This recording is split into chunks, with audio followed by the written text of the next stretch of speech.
এইবার যেই না এসে দাঁড়িয়েছে মহাপ্রভু বলছে দেখো এভাবে তো একটা মানুষ আসতে পারে না, পরিবর্তন হতে হবে, তোমাকে নতুন করে জন্ম নিতে হবে। কোথায়? যে জায়গাটা হুগলি জেলার খানাকুল কৃষ্ণনগর। আর ওই জায়গাতে যারা যাবেন গিয়ে দেখবেন অভিরাম ঠাকুরের শ্রীপাঠ আছে, অভিরাম ঠাকুরের সেবিত বিগ্রহ আজও বর্তমান আছে। তাহলে হুগলি জেলার মাটিটা মা বড় ধন্যাতি ধন্য মাটি। ষোড়শ গোস্বামীর মধ্যে এক গোস্বামীও জন্ম নিয়েছিল এই হুগলি জেলায় আদি সপ্তগ্রাম। বাবা ছিল গোবর্ধন দাস আর জ্যাঠামশাই ছিল হিরণ্য দাস। কিন্তু মাইরা যেমন রামায়ণে রাম লক্ষ্মণ ভরত শত্রুঘ্ন এদের চার ভাই, মানে রামের কথা বললেই যেন পরে লক্ষ্মণ এসে যায়, মানে এদের এমন ভাই ভাই মিল ছিল। মানে এখনকার দিনে জগতে ভাই ভাই তো নয়, লাটালাটি হবে, মারামারি হবে, খুনোখুনি হবে, পেটাপেটি হবে, পাঁচিল দেওয়া হবে, থানা পুলিশ হবে, এরকম ভাই নয়। ভাই যদি হতে হয় এই রাম লক্ষ্মণ ভরত শত্রুঘ্নের মতো ভাই হয়, লাঠালাঠি নয়, পেটাপেটি নয়। এই হিরণ্য দাস আর গোবর্ধন দাস এরা দুই ভাই ছিল, কিন্তু এদের অতুল সম্পত্তি ছিল। মানে গোটা এক মাসে আয় ছিল বাবা 12 লক্ষ স্বর্ণ মুদ্রা, আর নবাবকে কর দিতে হতো 8 লক্ষ স্বর্ণ মুদ্রা। মানে বড় লোক বলে না বাবা, এদেরকে বলে ধনী। কিন্তু সব ছিল, একটা সুখ ছিল না। কি জানো, ভগবান তো মনে রেখো মা সবাইকে সব সুখ দেয় না। ভগবান কাউকে কাউকে, প্রত্যেকটা মানুষ এখানে বলতে পারবে না আমি সর্বসুখী। সর্বসুখী কেউ হবে না। ভগবান কোনো না কোনো জায়গায় তোমাকে এমন ভাবে কষ্ট দিয়ে রাখবে, মৃত্যুর আগের দিন পর্যন্ত সেই কষ্টটা তোমার মাথায় করে বয়ে বেড়াতে হবে। কিন্তু তাতে ভেঙে পড়লে হবে না মা, যেন ভুলে যেও না কৃষ্ণ চরণের ভজনের কথা, কৃষ্ণ চরণের কথা। ভগবানের কাছে চাইবে, আঘাত দাও, দুঃখ দাও, ব্যথা দাও, বেদনা দাও, সবকিছু দাও, কিন্তু সহ্য করবার মতো শক্তিটা তার পিছনে পাঠিয়ে দেখবে সেই ভক্ত জীবনে কোনোদিন দুর্বল হয়ে পড়বে না। কেন? কৃষ্ণ ভক্তকে কষ্ট পেতে হয়, কিন্তু তাকে ধৈর্য ধরে রাখতে হবে। ভগবানের চরণ আঁকড়ে বসে থাকতে হবে যে তার চরণ কোনোদিন ভুলে যাব না। এ দেহটা কৃষ্ণ ভজনের জন্য, এ হাত দুটো কৃষ্ণ সেবার জন্য, এ চরণ ভগবানের কাছে যাবার জন্য, এ জিহ্বা কৃষ্ণ নাম বলবার জন্য, এ কর্ণ কৃষ্ণ নাম শুনবার জন্য, এ নয়নে কৃষ্ণ রূপ দেখবার জন্য। তাহলে ভুলে গেলে হবে না। জড় জগতে এসেছ, কর্ম সবাইকে করতে হবে, কিন্তু কৃষ্ণ চরণ ভুলে নয়। আজকের হিরণ্য দাস আর গোবর্ধন দাস অতুল সম্পত্তির মালিক, কিন্তু ভগবান একটা জায়গায় এমন আঘাত দিয়ে রেখেছে, ওদের মৃত্যুর পর এই সম্পত্তি দেখভাল করবার মতো কেউ নেই। বংশে একটাও সন্তান নেই। আর একটা কথা বলে যাই মা, কেউ যদি সন্তানের জন্য হাজার জায়গায় মানত করে, আমি মৌমিতা হরিবাসরে দাঁড়িয়ে বলে যাচ্ছি, আমি গ্যারান্টি এক জায়গা চলে যাবে। কোথায় জানো? বৃন্দাবনে রাধা কুণ্ডের তীর।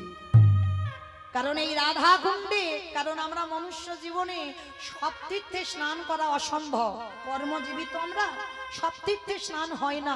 সে যে যতই বলুক না কেন আমি সব তীর্থে যাব, হয় না। কিন্তু একটা তীর্থে যদি গিয়ে স্নান করতে পারো, তাহলে তোমার সর্বতীর্থের স্নান হয়ে যাবে। জায়গাটা কোথায়? না রাধা কুণ্ডের তীর। এই জায়গাটায় সব তীর্থ এক জায়গায় আছে। কি বললেন?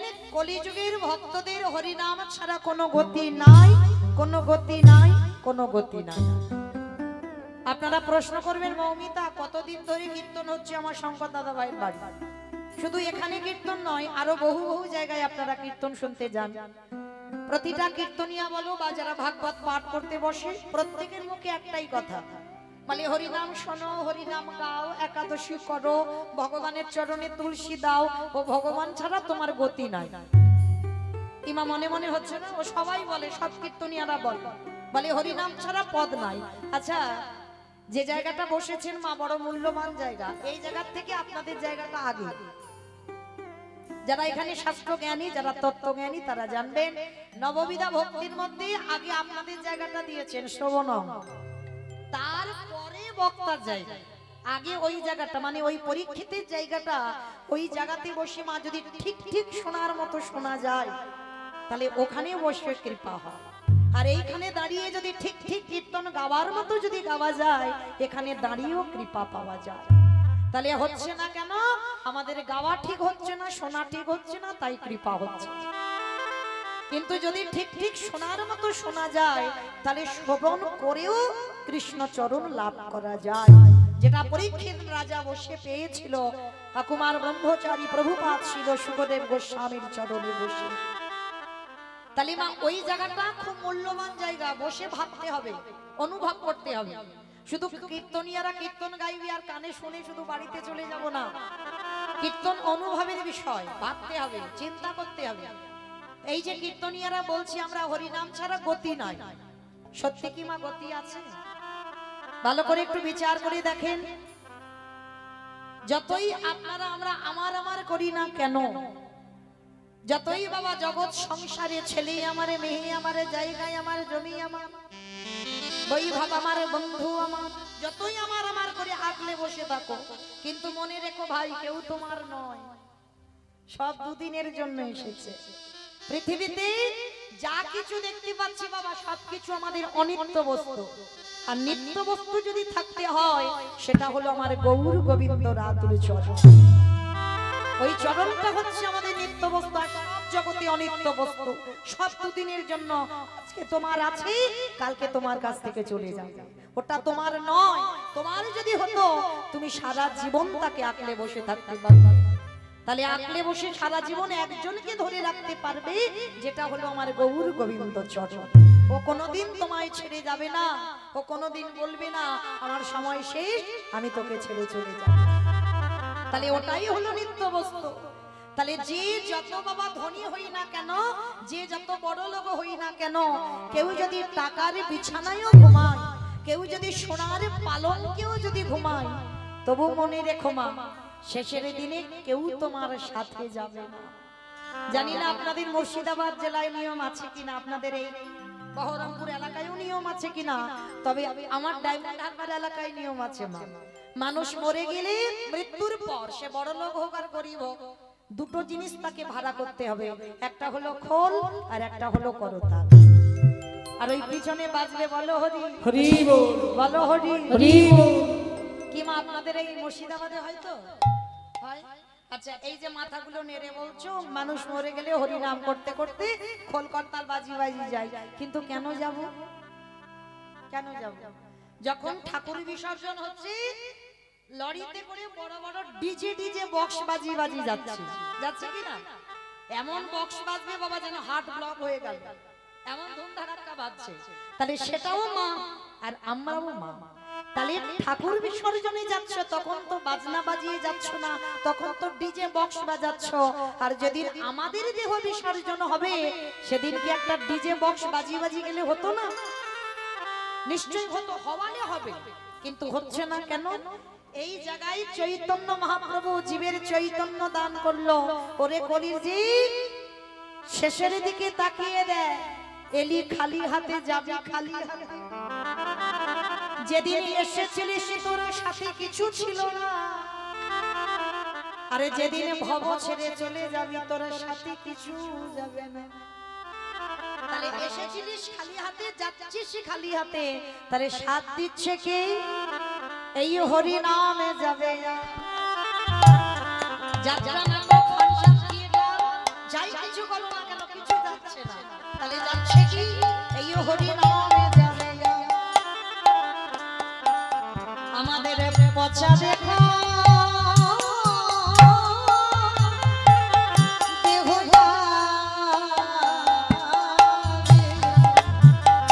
যেদিন তুমি ভাবো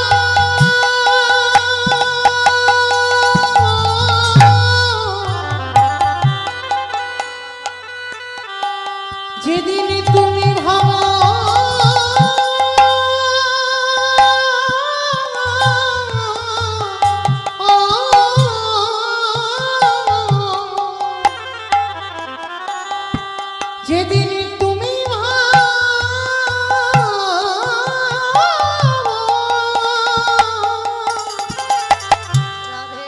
ওই ভব পারে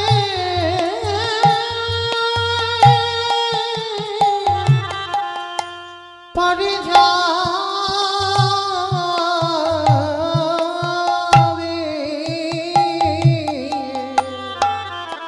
সেই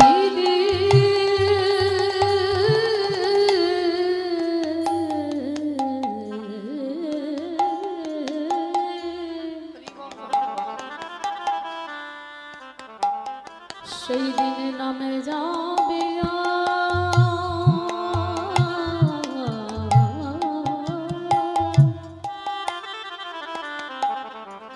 এই পচা দেহ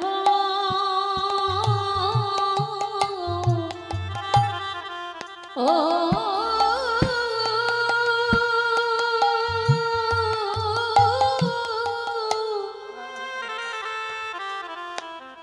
দেহ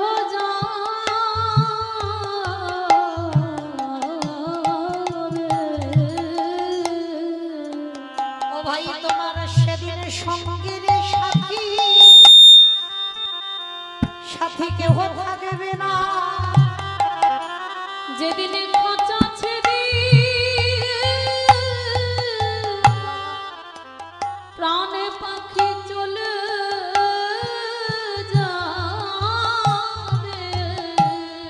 তোরা যতই করিস আমারে সেদিন সঙ্গের সাথে কেউ রবে না। আমাদের কারোর কৃষ্ণ ভজন হলো না কৃষ্ণ বলবা বলি হবে না। দয়ালে আমি বড় অপরাধী আমায় ওই চরণেতে ঠাঁই দাওহি। আমি পারের ঘাটে দাঁড়ায়ে রইলাম এবারে পার করো হে দয়াল হরি। যেন চরণে ছাড়া করুণা দয়া তুমি তো কত পতিত উদ্ধারিলে। আমার দেশে ধরে টেনে নিও কেবল আমি একা রইলাম পড়ে। যেন চরণে ছাড়া করুণা দয়া তুমি তো পতিত পাবন নাম ধরেছ। তোমার ওই চরণে চরণের আশ্রয় দিও। তো চলেন মায়েরা, আজকের আমরা নবদ্বীপের মাটিতে গিয়ে আগে আমার মহাপ্রভুর কথা শ্রবণ করতে হবে মা, তবে আজকে লীলা আস্বাদন হবে। কারণ এই যে জগতে আমরা এতগুলো নারী জাতি আছি, আমরা এখানে অনেক নারী জাতি, তবে আজকে নবদ্বীপের মাটিতে একটা নারীর চরিত্র শুনব, একটুখানির জন্য শ্রবণ করব। জগতে অনেক সতীর নাম আমরা শুনেছি, তারা দ্রৌপদী, মন্দোদরী, অহল্যা, অনুসুবা, মালাবতী, জগতে অনেক সতী আছে। কিন্তু আজকের আমি একটা সতীর নাম এই নবদ্বীপের মাটিতে বলবো, তার চরিত্র শ্রবণ করে বাবা আপনারা নিজেরা অনুভব করবেন সে নারীটা কি সতী হওয়ার যোগ্যতা অর্জন করেনি, করেছিল। শুধু পঞ্চসতী নয়, জগতে অনেক সতী আছে যাদের কথা আমরা শাস্তি পাচ্ছি না। আজকে নবদ্বীপের মাটিতে এই যে মাঘ মাস চলছে, এই মাঘ মাসে পয়লা তারিখ যে ছেলেটাকে আমরা হারিয়ে বসেছিলাম, নবদ্বীপ অন্ধকার করে নবদ্বীপে বাসীকে কাঁদিয়ে 24টা বছর বয়স মাত্র, আর 24 বছরের ছেলে নবদ্বীপ বাসীকে কাঁদিয়ে ঠিক মাঘ মাসের পয়লা তারিখে গুরুদেবের কাছে গিয়ে বাবা দীক্ষা মন্ত্র নিয়েছিল। এই মাঘ মাস ঠান্ডার সময় সংসার ছেড়েছিল কবে? পৌষ সংক্রান্তির দিন। মহাপ্রভু মনে মনে ভাবলেন বাঙালিরা খেতে ভালোবাসে, এমন একটা দিনে আমি সংসার ছাড়বো, সবাই খেতে ব্যস্ত থাকবে, কেউ আর ঘর থেকে বার হবে না। সে গরিব হোক আর বড়লোক হোক মা, ওই সংক্রান্তির দিনে আমাদের প্রত্যেকের বাড়িতে একটু না একটু পিঠে পুলি হয়। কিংবা আপনাদের এদিকে নিয়ম আছে তো? বেশ, আমাদের ওদিকেও আছে। সে একটা দুটো রকমের পিঠে তার বাড়িতে অবশ্যই হয়। আর ওই দিনে আমার ঘরের ছেলে, আমার নয়, আমার বলা মানে আমার ব্যক্তিগত হচ্ছে, আমার একার নয়, আমাদের সবার ছেলে নিমাই 24 বছর বয়স মাকে কাঁদিয়ে সন্ন্যাস ধর্ম নেবে বলে সংকল্প করেছে। কিন্তু কথা দেওয়া ছিল বাবা, মা না বললে ছেড়ে যেতে পারবে না, মাকে অনুমতি দিতে হবে। তাহলে কিভাবে অনুমতি নিয়েছিল জানো? বারান্দায় ঘুমিয়ে আছে, নিমাই গিয়ে ডাক দিয়েছিল। ঠিক ঠান্ডার সময় তো একটু তাড়াতাড়ি ঘুমিয়ে পড়ে। নিমাই মায়ের চরণে বসে বলেছিল, মা তুমি আমায় বিদায় দাও, আমি সন্ন্যাস নেব।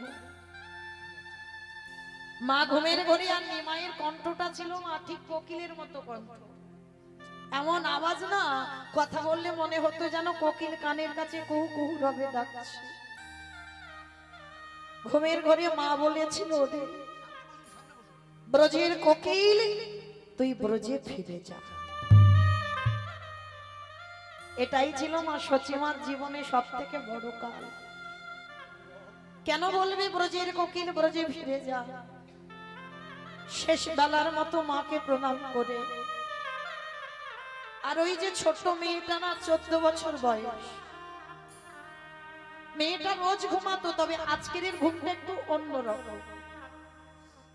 নিদ্রা দেবীকে স্মরণ করে বিষ্ণুপ্রিয়ার চোখে এমন ভর করেছে যেন বিষ্ণুপ্রিয়া আমার কাল নিদ্রা এসেছে। কোনদিন মেয়েটা তো ঘুমায়নি। বাস থেকে স্বামী উঠে চলে গেল, টেরও পেল না। মা যেই বলল ব্রজের কোকিল ব্রজে ফিরে যা, সেই রাতের অন্ধকারে নিমাই আর কাউকে কিছু না বলে কেশব ভারতী, বর্ধমান জেলা কেশব ভারতীর আশ্রমে চলে যাবে সন্ন্যাস নেবার জন্য। মার কাছ থেকে চিরজনমের মতো বিদায় নিল। মা তো জানে না যে ছেলেটাকে হারিয়ে ফেলেছে। ভোরের কোকিল ডেকে উঠেছে, কুহু কুহু রবে। সচিমার ঘুম ভেঙে গেছে, কারণ নিমাইয়ের একটা অভ্যাস ছিল, প্রতিদিন ব্রহ্ম মুহূর্তে উঠে হরিনাম করত। আজকের হরিনামের ধ্বনি শোনা যাচ্ছে। মা মনে মনে ভাবলো, আমার নিমাই তো এত ঘুম ঘুমায় না, তবে আজকের আমার নিমাইয়ের হলোটা কি, এত ঘুমাচ্ছে যে কখন সকাল হয়েছে নিমাই হরিনাম করছে না। শাশুড়ি মা সচিমা গিয়ে ডাক দিচ্ছে, বৌমার দরজায় গিয়ে ধাক্কা দিচ্ছে, বৌমা ও বৌমা, আমার নিমাইকে ডেকে দাও, আমার নিমাইয়ের ভজনের বেলা হয়ে যায়, আমার নিমাইকে একবার ডেকে দাও। বিষ্ণুপ্রিয়া কাঁদছে, মনে মনে ভাবছে, আমি কাকে ডাকবো, যাকে ডাকবো সে তো আর নেই। বারবার সচিমা বলছে, বৌমা দরজা খোলো, দরজা খোলো, দরজা খোলো।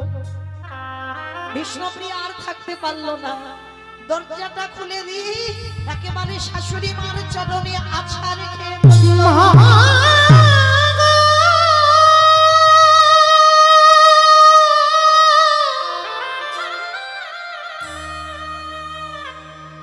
মাগো তোমার নিমাই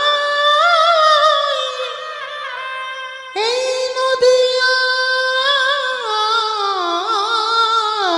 না,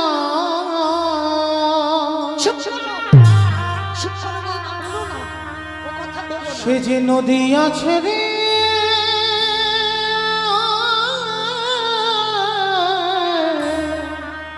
চলে গেছে।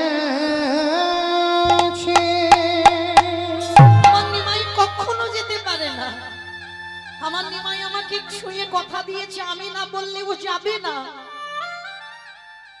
বিষ্ণুপ্রিয়া কাঁদতে কাঁদতে বলল, মা গো, তুমি তো বিদায় দিয়েছো তাকে, তুমি বুঝতে পারোনি সে ছলা করে বিদায় নিয়েছে। পাগলিনী হয়ে গেল সচিমা। অমাইরা পাগলিনী হবে না?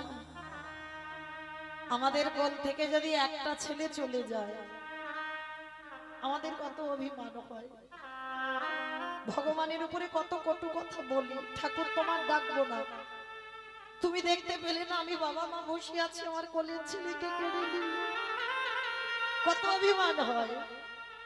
আর ভগবানের মার কোলে বসে 8টা মেয়ে প্রথম মারা গেল। বড় ছেলেটা সন্ন্যাসে চলে গেল, যে মেয়েটা স্বামী হারা। বলো তো মা, সে কি মা মাছ?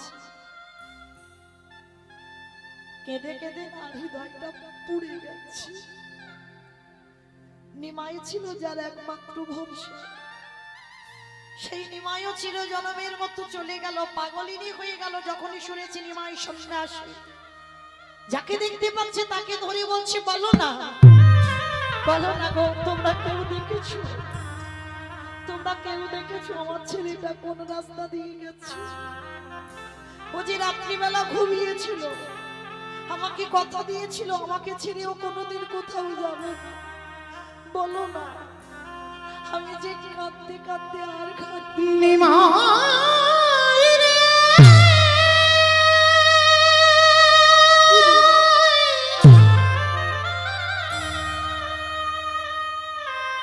ওরে আমার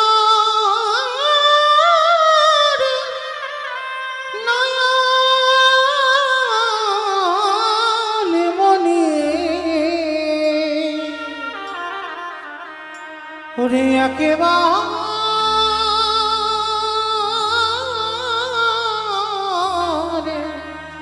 ফিরে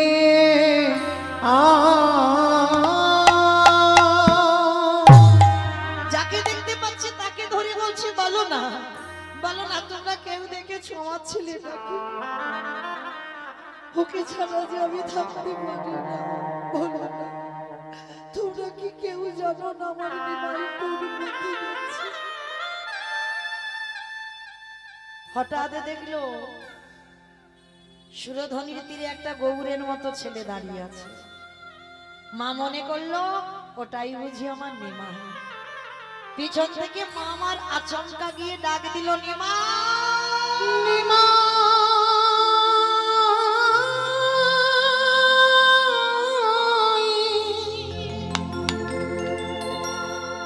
একেবারে দাঁড়ারে,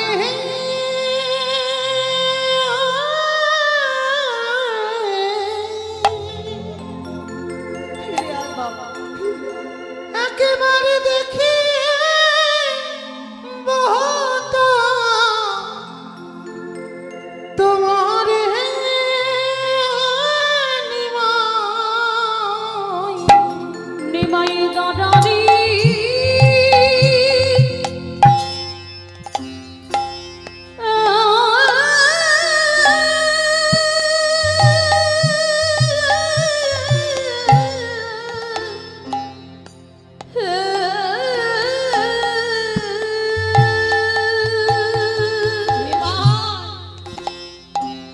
আমি যদি আগে জানতাম তোকে লেখাপড়া শেখালে তুই মাথা দিয়ে চলে যাবে, আমি কোনোদিন তোকে লেখাপড়া শিখিয়ে তোকে পণ্ডিত করতাম না বাবা। আগে যদি জানতাম রে নিমাই,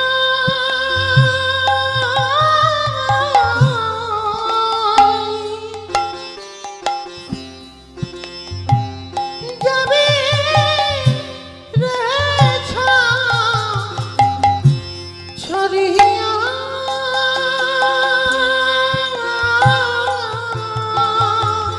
নিমাই আগে যা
আমার দশা যদি এমন হয়, ওই যে ছোট্ট মেয়েটা ঘরে কেমন করে পুড়ে পুড়ে ছাই হচ্ছে। ঘরে মধু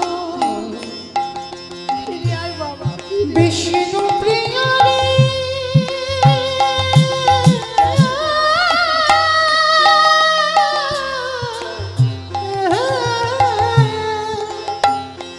তোর মা ফিরিয়ে দিয়েছে। ওজে জ্বলা দয়া গিহিনী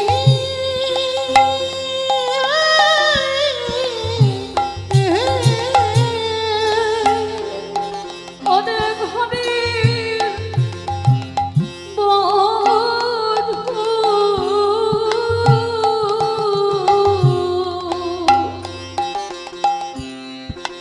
বিষ্ণু প্রিয়ারে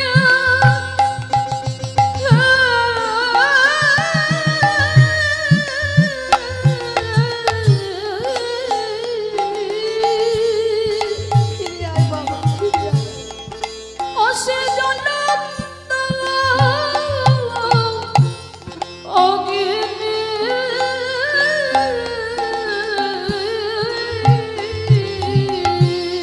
কি দিগে বাছাবা তরে ফিরে আয়। দিয়া মুখে বাণীরে নিমাই নিমাই দাঁড়ারি তাই আমরা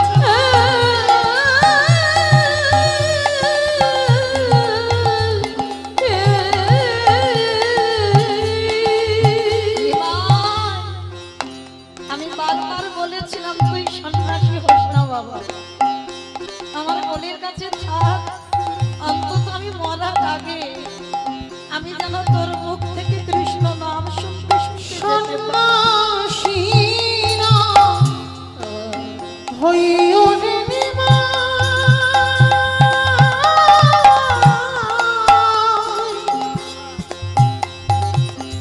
ও বাপে বৈরাগ হইয়া ওদের শূন্য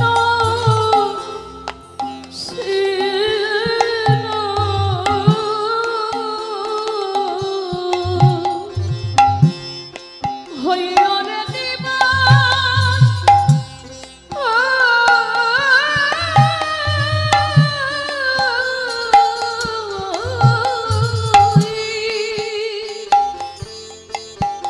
নেমাই বৈরাগ না হইয়া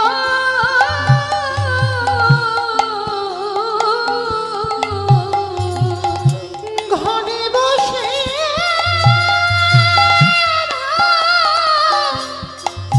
এই আঙিরে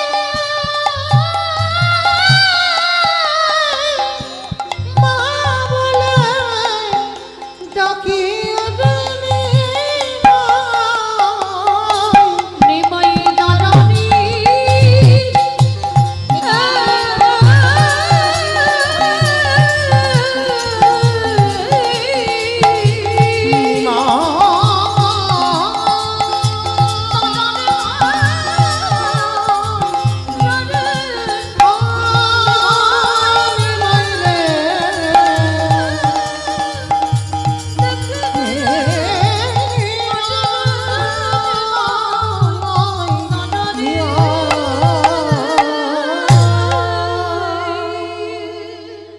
বুঝতে পারলো ওটা নিমাই নয়, নিমাইয়ের মতো দেখতে একজন। রেগে গিয়ে বলে উঠলেন, নিমাই কৃষ্ণ পাবার জন্য ছুটে যাচ্ছিস? নিমাই রে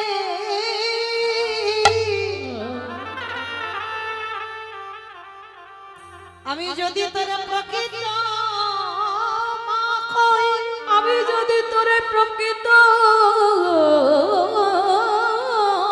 মা হই, আমি তোর অভিশাপ দিলাম।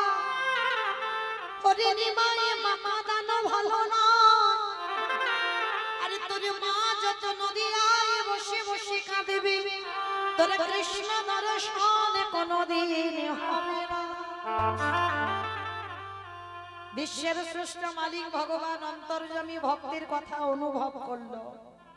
মা অভিশাপ দিয়েছে কৃষ্ণ দর্শন হবে না। সন্ন্যাসের পর নিমাই এসেছিল, জন্মভিটাতে নয়, শান্তিপুরী অদ্বৈত আচার্যের ঘরে। আর নিতাই চাঁদকে খবর দিয়েছিল, দাদা সারা নবদ্বীপ বাসীকে খবর দিয়ে দাও, তারা যেন সবাই আমার কাছে এসে আমাকে দেখে যায়, কারণ আমি তো সন্ন্যাসী, আমি আর যেতে পারবো না, ওরা যেন আমাকে এসে দেখে যায়। কিন্তু বাবা, মায়ের দশা যদি এমন হয়, ওই ছোট্ট মেয়ে বিষ্ণুপ্রিয়াকে যে বিয়ে করে চলে গেল, বয়স ছিল মাত্র 14 বছর। বলেন বাবা, 14 বছরের মেয়ে মানে কতটুকু মেয়ে? সেই ছোট মেয়েটাকে ফেলে চলে গেল। আর যেদিন থেকে নিমাই চলে গেল না, বিষ্ণুপ্রিয়ার একটা সংকল্প ছিল। কি সংকল্প জানো? প্রতিদিন ব্রহ্ম মুহূর্তে ঘুম থেকে উঠত। ওই যে কালকের বললাম না, যারা গৌর গোবিন্দ ভালোবাসো তৈরি হয়ে থেকো, মরার আগে পর্যন্ত তাদের চোখের জল শুকাবে না। আর এই বিষ্ণুপ্রিয়ার এক বান্ধবী ছিল, যার নাম কাঞ্চনা। বন্ধু বান্ধব অনেক থাকে বাবা, কিন্তু সবার কাছে সব কথা বলা যায় না। কাঞ্চনার গলা জড়িয়ে ধরে বলেছিল, গৌর ভালোবাসলে যে এত কষ্ট পেতে হবে, গৌর চরণ আশ্রয় করলে আমার জীবনে যে এত কষ্ট নেমে আসবে, আমি কোনোদিন ভাবিনি। যদি জানতাম, আমি কোনোদিন আমি গৌরকে ভালোবাসতাম না। প্রতিদিন এই বিষ্ণুপ্রিয়া ভোর বেলা সূর্য উদয়ের 1 ঘন্টা 36 মিনিট আগে, এই ভোরের বেলা মা আঁচলে করে কিছু ধান নিয়ে যেত।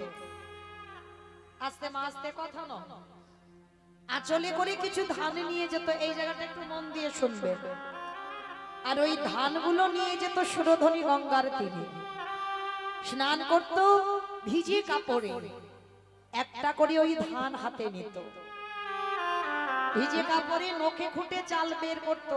আর ওই একটা করে, যেমন আমরা জপের মালাতে নাম জপ করি, ওই একটা করে ধান থেকে চাল বের করি, আর 16 নাম 32টা অক্ষর, হরে কৃষ্ণ কৃষ্ণ কৃষ্ণ হরে হরে, হরে রাম রাম রাম হরে হরে।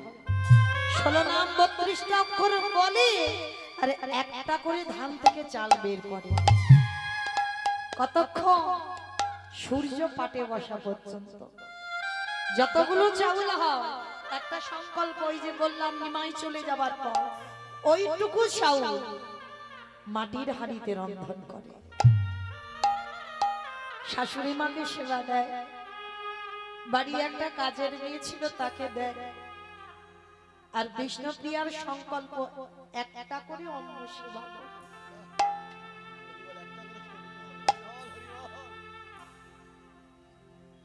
একটা করে অন্ন সেবা করে বেঁচে থাকা যায়। বিষ্ণুপ্রিয়া করেছে। কঙ্কাল সার দেখো, অহর্নিশি হা গৌর প্রাণ গৌর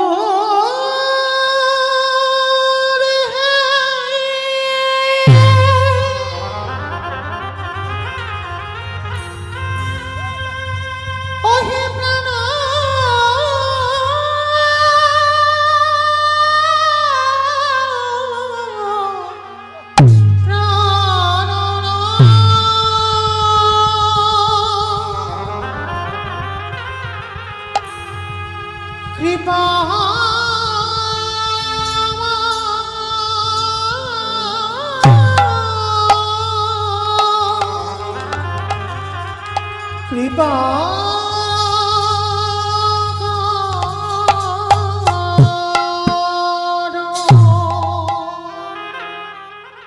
ওইভাবে দিন চলে। কাঁদতে কাঁদতে মেয়েটার প্রতিদিন যদি 24টা ঘন্টা কাঁদে, চোখের দুটো কোণ, চোখের জল তো নোনা জল, একই জায়গা থেকে গড়াতে গড়াতে চোখের দুটো কোণে গর্ত হয়ে গেছে। অনুভব করেন মা, কত কান্না কাঁদলে তবে চোখের কোণে গর্ত পড়ে যায়। গৌরীকে ভালোবাসা অত সোজা নয়, কৃষ্ণ ভালোবাসা অত সোজা নয়। আগে কাঁদতে শিখতে হবে। যে যত বেশি কাঁদতে পারবে কৃপা তত বেশি হবে।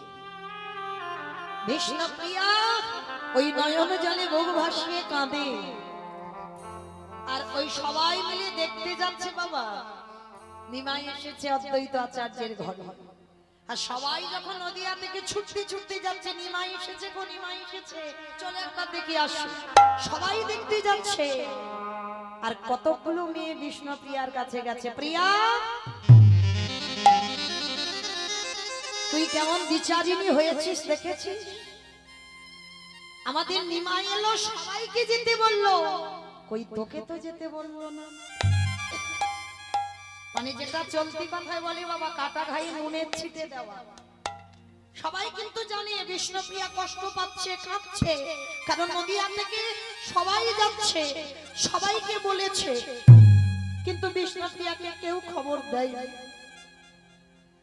আবার তার উপরে কতগুলো মেয়ে বলছে তুই বিচারিণী হয়েছিস, অসতী হয়ে গেছিস, ওই জন্য আমাদের নিমাই সবাইকে যেতে বললো, তোকে তো বললো না।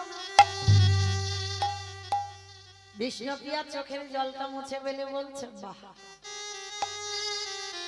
তোর আমার কষ্ট দিবি বলে কথাটা বলছি, কিন্তু আমি কষ্ট পাই না, আমি আর কষ্ট পাই না। কষ্ট পেতে পেতে হৃদয়টা পাষাণ হয়ে যাচ্ছে, আর কষ্ট পাই না।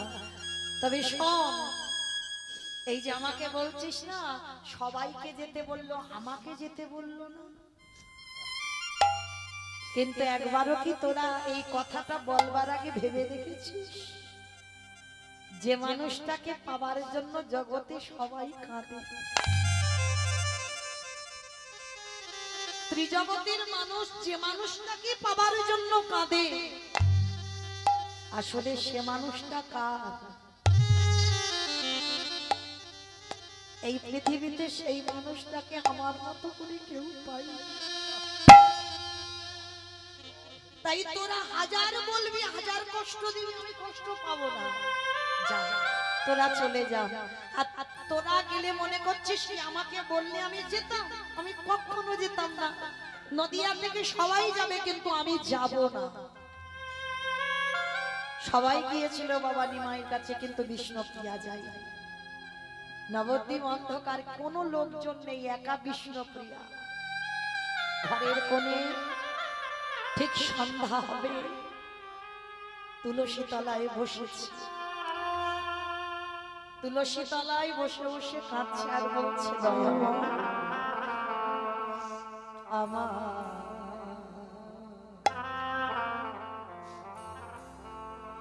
কাঁদিতে কাঁদিতে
বিধি লিখিল মানে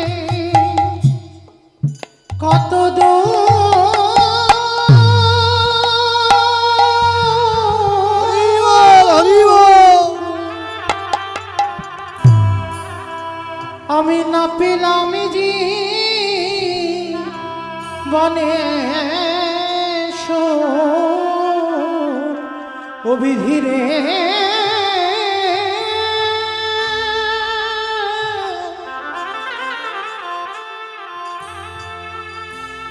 ওরে অবিধিরে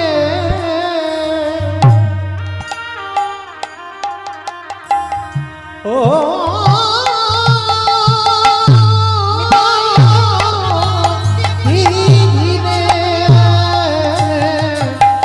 বিধি লিখিল মানে কত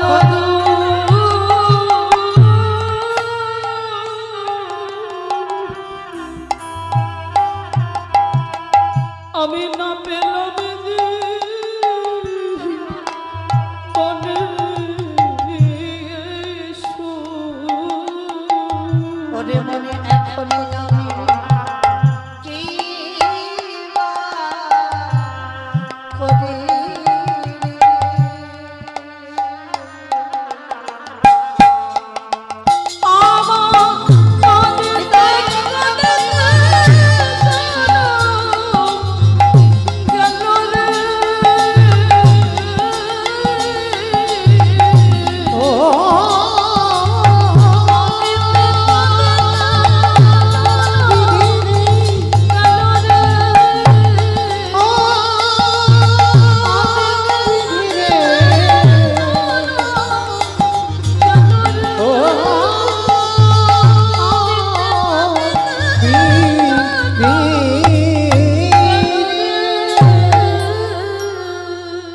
বিষ্ণুপ্রিয়া কাঁদছে, সন্ধ্যাবেলায় প্রদীপ দিচ্ছে তুলসী তলায় কাঁদছে।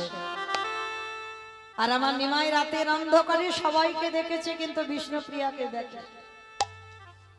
রাতের অন্ধকারে এসে দরজা ধাক্কা দিয়ে ডাকছে, প্রিয়া ঘুমালে? একবার চেয়ে দেখো, আমি নদিয়ায় কারোর জন্য আসিনি, আমি তোমার ঘরে এসেছি, একবার আমার পানে চাও। বুঝতে পেরেছে স্বামী ফিরে এসেছে, কতদিন পর, কত বছর পর। অনুভব করেন মা কেমন নারী চরিত্র দেখে। আমাদের স্বামীরা যদি একটু বাইরে কাজে যায়, যেদিন ঘরে আসে বাড়ির সবার কত আনন্দ। বিষ্ণুপ্রিয়া এসে যখন বুঝতে পেরেছে স্বামী দরজা ধাক্কা দিয়ে ডাকছে, দরজাটা খুলে দিয়ে মা পিছন ঘুরে আড়াল করে বদনটা ঢাকা দিয়ে দাঁড়িয়ে আছে। মুখটা দেখাবে না। নিমাই বলে উঠলেন, কি গো প্রিয়া, অভিমান করেছ? আমি তোমায় ফেলে রেখে চলে যাচ্ছি,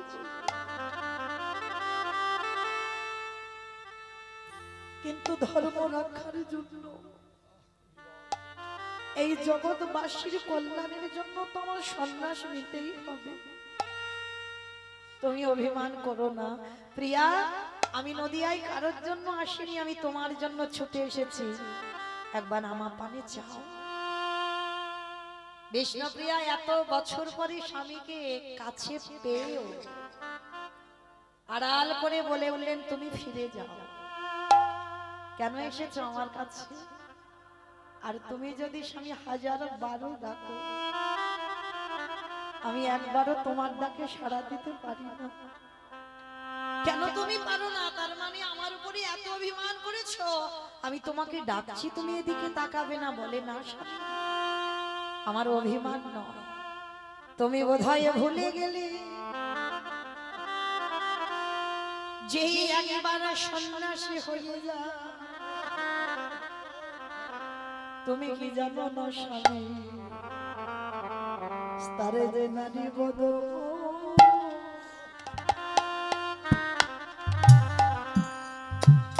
তারে যে স্ত্রী বদল দর্শন হয় না। আমি তাই তো বলো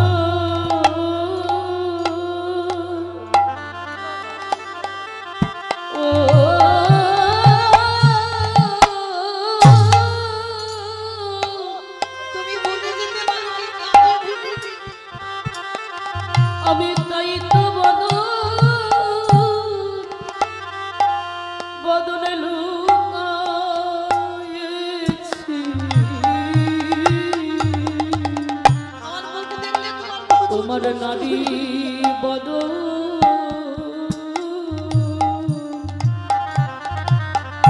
বদনে দর্শন হইল। তুমি ভুল হয়ে যাচ্ছ, কিন্তু আমি ভুলিনি। আমার মুখ যদি তুমি দেখো তাহলে তোমার ভজন নষ্ট হয়ে যাবে। ওই জন্য আমি বদনটা আড়াল করে আছি, তুমি ফিরে যাও। আর কোনোদিনই যেন তুমি ভুল করে আমার দরজায় এসে প্রিয়া বলে ডেকো না। আর ডাকলেও আমি তোমার দিকে তাকাতে পারবো না। নিমাই বলল, প্রিয়া গো, তোমার মতো ধরনী যেন আমি জন্মে জন্মে পাই। আমি জনমে জনমে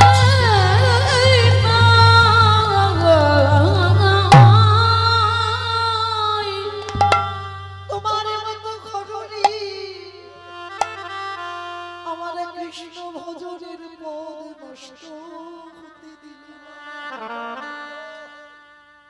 হ্যাঁ গো প্রিয়া, আর তো কোনোদিন তোমার সঙ্গে আমার দেখা হবে না। তাহলে আজকে যে আমি তোমার কাছ থেকে চলে যাব, তুমি আমার কাছে কিছু চাও। আমি এ জীবনে কোনোদিন তোমায় সুখ দিতে পারলাম না, তুমি আমার কাছে কিছু চাও। বিষ্ণুপ্রিয়া বলেছিল, দেবে আমি যা চাইবো। বলো প্রিয়া, তুমি কি চাও? যা চাইবে আমি কথা দিলাম তোমাকে আমি দেব। বেশ। ওগো স্বামী গো, আমি ধন চাই না, যশে চাই না, বাড়ি চাই না, ঘর চাই না, তোমাকে চাই না। আমি চাই আমি কৃষ্ণচরণ যদি নাও পাই, তুমি যেন কৃষ্ণচরণ পাও। তবে যাবার সময় যদি এই দাসীকে কিছু দিতে হয়, একটা জিনিস তুমি দিয়ে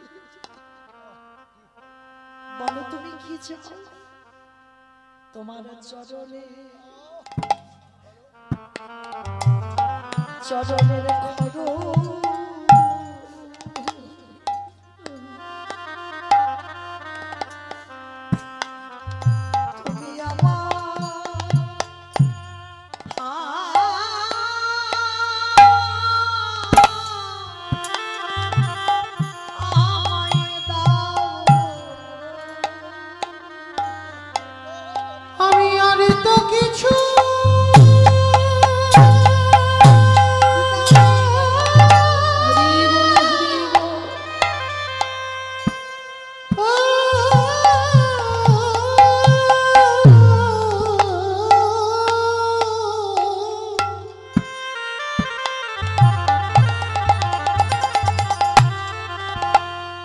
আমি আর তো কিছু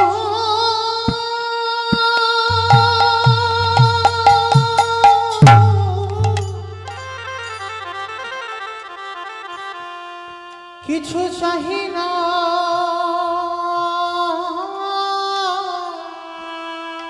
স্বামী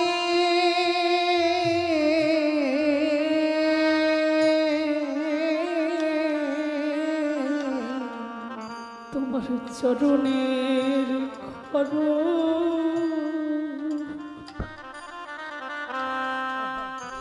খড় মামা দিও। ওগো প্রিয়া গো, আমি যেন জনমে জনমে তোমার মতো স্ত্রীকে কাছে পাই। তোমার মতো স্ত্রীকে কাছে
খরম যুগলে নিয়ে আমার বিষ্ণু প্রিয়া সেবা করলো। তাহলে নিমাই যাবার সময় বলে গেল, প্রিয়া তোমার মতো স্ত্রী যেন জনমে জনমে আমি পাই। তাহলে আমাদের মতো মেয়েরা আমার চাইতে জানি না, তাই কৃপা হয় না। ঠিক ঠিক যদি চাওয়ার মতো চাওয়া যেত, তাহলে বাবা আমাদেরও গৌর গোবিন্দ কৃপা হতো। নিতাই গৌর প্রমাণ। হরি বল হরি বল।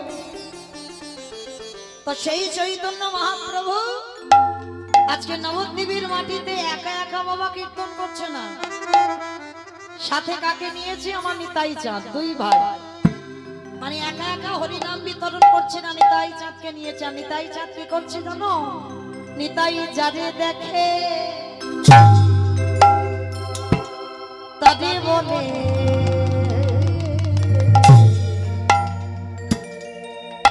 দন্তে ত্রিন হরি রে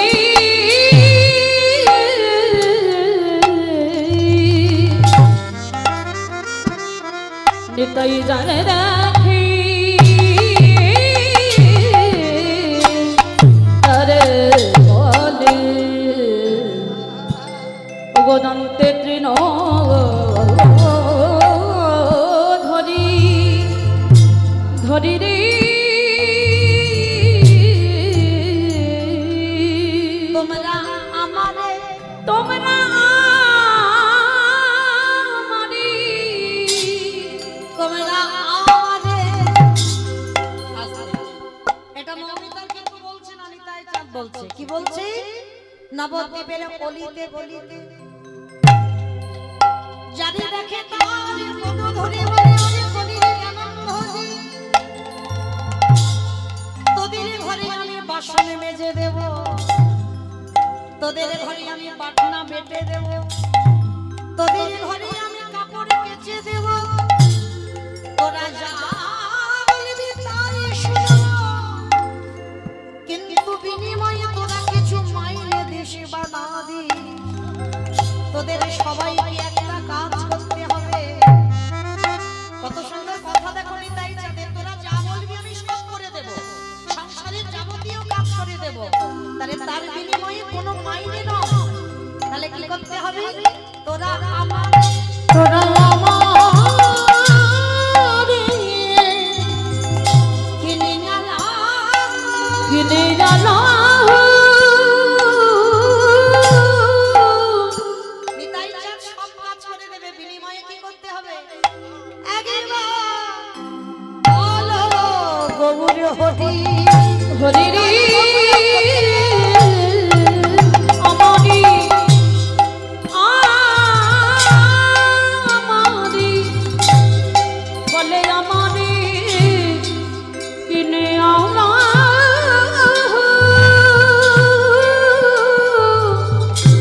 একেবারে বলো গৌর হরি রে। আস্তে। আমার এই জায়গাটার নামটা কি গো? জায়গাটার নাম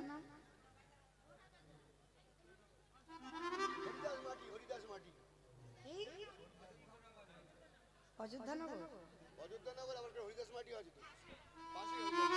পাশে বলছি না, আমি এই জায়গাটা বলছি অযোধ্যানগর। বেশ, যারা ঢেমাইরা আমি জিজ্ঞাসা করলাম না, নিতাই চাঁদ বললো জানে না তো, নবদ্বীপ থেকে এসেছে। এসে বলছি এই জায়গাটার নাম কি? তাহলে অযোধ্যানগর। তা নিতাই চাঁদ হরি নামের ডালাটা এনেছে মাথায় করে, আর এনে কি করছে জানো? পাইকারি পাহিকারি পাইকারি পাহিকারি। আচ্ছা, এখানে যারা মাঠে ঘাটে চাষবাস করে, ওই জমি থেকে সবজি তুলে যখন একসঙ্গে একটা জায়গা দিয়ে দেন, তাকে কি বলে? চৈত্র বলে সেল হয়। আর আবার অনেকে বলে, আমরা বলি পাইকারি দেওয়া। পাইকারি তো বলে। বেশ, আমার ডায়মন্ড হারবার এলাকায় ওদিকে বলে পাইকারি দেওয়া। তো নিতাই চাঁদ অযোধ্যানগরে হরিনামের ডালাটা এনেছে, এনে কি করছে জানো? পাইকারি পাইকারি পাইকারি বলে পাইকারি। একটা কথা বলছি বাবা, দুটো মানে হচ্ছে, ভাবতে হবে, অনুভব করতে হবে। কীর্তন মানে অনুভব। পাইকারি পাইকারি মানে একসঙ্গে হরিনাম দিচ্ছে দিচ্ছি অযোধ্যা নগরে, ওই জন্য বলছে মানে অন্যান্য জায়গা নয়, এখন কীর্তনটা নিতাই চাঁদ দিচ্ছি অযোধ্যা নগরে, আর দিয়ে কি করছে পাইকারি দিচ্ছে। আর একটা মানে হচ্ছে পাইকারি পাইকারি পাইকারি পাইকারি বলে পাইকারি পাইকারি মানে একসঙ্গে দিচ্ছে পাইকারি দেওয়া, আবার বলছে হরিনামটা যে দেব অযোধ্যা নগরে মানুষ পাচ্ছে না পাইকারি, বুঝতে পেরেছো? তো নিতাই চাঁদ শেষে বাবা লোক পাচ্ছে না, কাকে দেব কাকে দেব কাকে দেব, শেষে এক জায়গা দিয়েছে কোথায় জানো, দোকানে। এই দোকানি দোকানে বলে দোকানি পানের দোকান, সবজি দোকান, মুদিখানা দোকান, স্টেনারি দোকান, কোন দোকান? আই দেখো নাকি ফুচকা দোকান। বাহ, কত কীর্তন বোঝে দেখো। দোকানে দোকানি যারা দোকানে খুলে হরি নামে দিল দোকানি যারা দোকানে খুলে বসে হরি নামে দিল দোকানি এত বলি নিতাই চাঁদ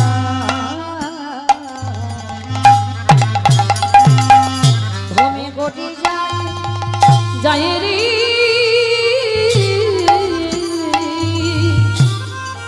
এত বলি নিতাই চাঁদ দেখো ঘুমে গড়ে যায় আজ সোনার ওই সোনার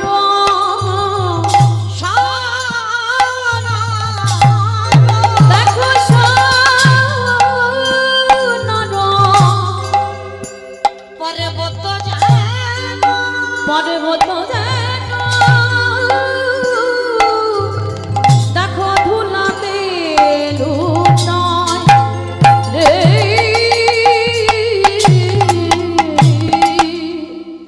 আজ কে কি নিবিয়া বলে কে কি নিবে আয় আমার কাছে আছে এমন অমূল্য সম্পদ, তোরা কে কি নিবিয়া কে কি নিবে আয় ওই না গোলকে অমূল্য ধন।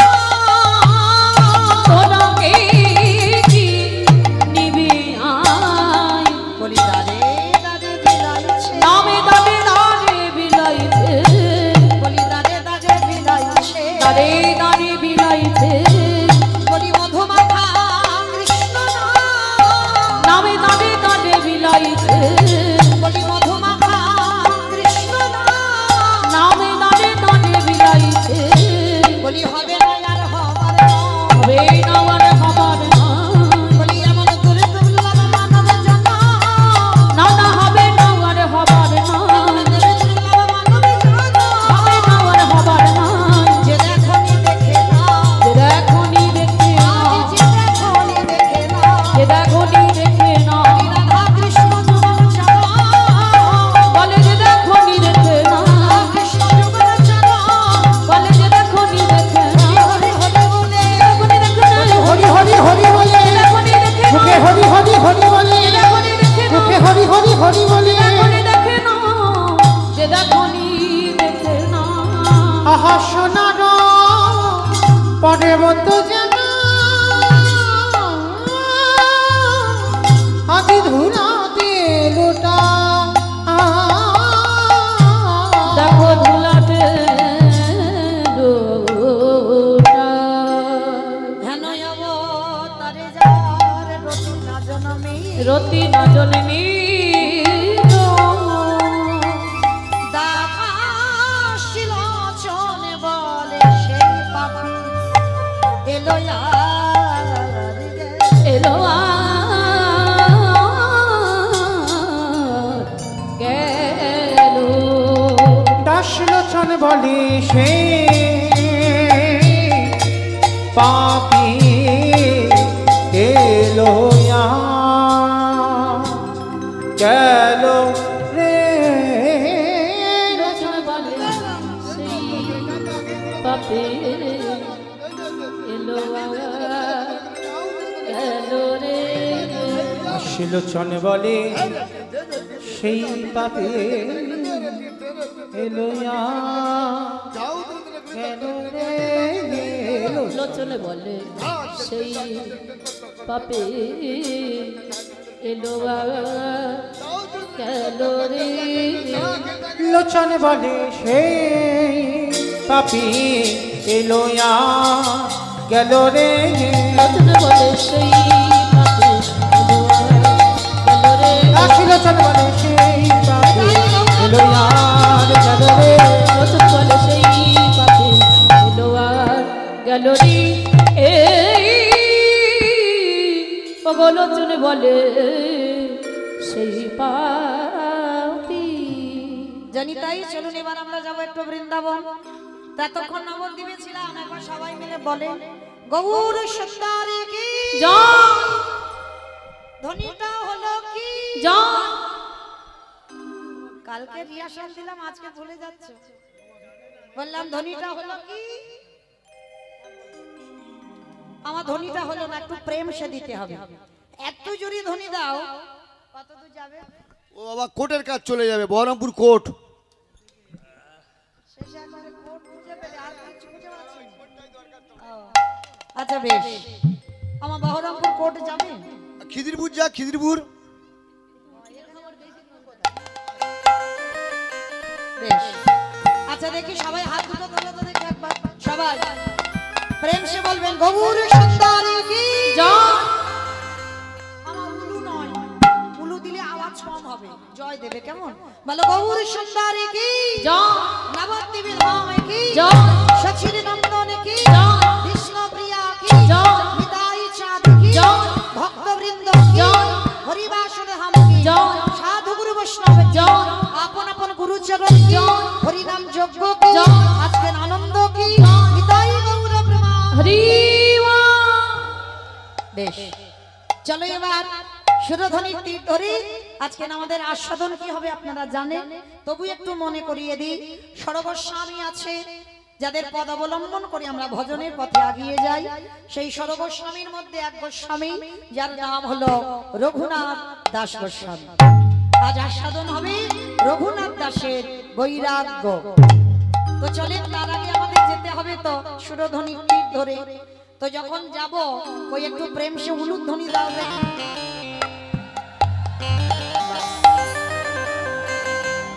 সুরধ্বনির কিনারায় সোনার নূপুর দিয়া পায়ে নাচে নাগরী সুন্দর গৌরাঙ্গনা। সুরধ্বনির কিনারায় সোনার নূপুর দিয়া পায় নাচে নাগরী গো সুন্দর গৌরাঙ্গরা। সুরধ্বনির কিনারায় সোনার নূপুর দিয়া পায়ে নাচে নাগরী সুন্দর গৌরাঙ্গনা। ওই সুরধ্বনির কিনারায় সোনার নূপুর দিয়া পায় নাচে নাগরী গো সুন্দর গৌরাঙ্গরা। নাচে সুন্দর নাচে সুন্দর নাচে সুন্দর গৌরাঙ্গনা নাগরী সুন্দর গৌরাঙ্গনা। ওই সুরধ্বনির কিনারায় সোনার নূপুর দিয়া পায় নাচে নাগরী গো সুন্দর গৌরাঙ্গরা। আমি আর আমার সম্প্রদায় যাচ্ছি, আর কেউ যাচ্ছে না? সবাই যাচ্ছি? যারা যারা যাচ্ছি কই আর একবার দেখি হাত দুটো করো তো দেখি। বাহ, একসঙ্গে তালে তালে করো, তালি দেবে কেমন? সুন্দর কপালে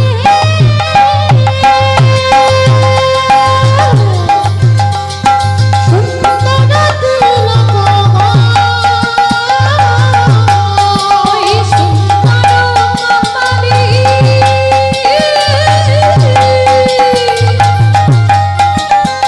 সুন্দর তিলক আহা সুন্দর কপালে